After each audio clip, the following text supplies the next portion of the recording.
আগামী 2 মে সিলেটের আমাদের গুঞ্জামাই বাংলাদেশের প্রধানমন্ত্রী, বাংলাদেশ জাতীয়তাবাদী দলের চেয়ারম্যান জনাব তারেক রহমান সাহেব প্রধানমন্ত্রী হওয়ার পরে এই প্রথম সিলেট সফর করবেন। উনি প্রথমত খাল খনন এবং নতুন করে স্পোর্টস উদ্বোধন করার উদ্দেশ্যে উনি সিলেট আসছেন। এসেই শাহজালাল এয়ারপোর্টে নেমেই উনি শাহজালাল রহমতুল্লাহ আলাইহি বাজার জিয়ারত করবেন। আমরা জাতীয়তাবাদী যুবদল আজকে ওনার আগমন উপলক্ষে স্বাগত জানিয়ে জেলা এবং মহানগর যুবদলের পক্ষ থেকে আমরা আনন্দ মিছিল এবং প্রচার মিছিল করেছি।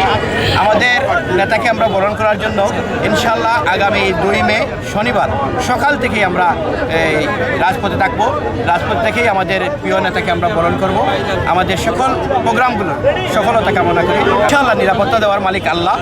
জাতীয়তাবাদী যুবদল আমাদের চেয়ারম্যানের এবং প্রধানমন্ত্রীর নিরাপত্তার জন্য ব্যান্ডগার্ড হিসেবেই থাকবে এবং পাশাপাশি সরকারি বাহিনী তো থাকবেই। আমাদের চেয়ারম্যানের নিজস্ব সিএসএফ থাকবে, এসএসএফ বাহিনী থাকবে, পুলিশ প্রশাসন, আইন শৃঙ্খলা বাহিনী সবাই থাকবে। আমরা যুবদলও আমরা আমাদের নেতার নিরাপত্তায় আমরা ব্যান্ডগার্ড হিসেবে থাকবো।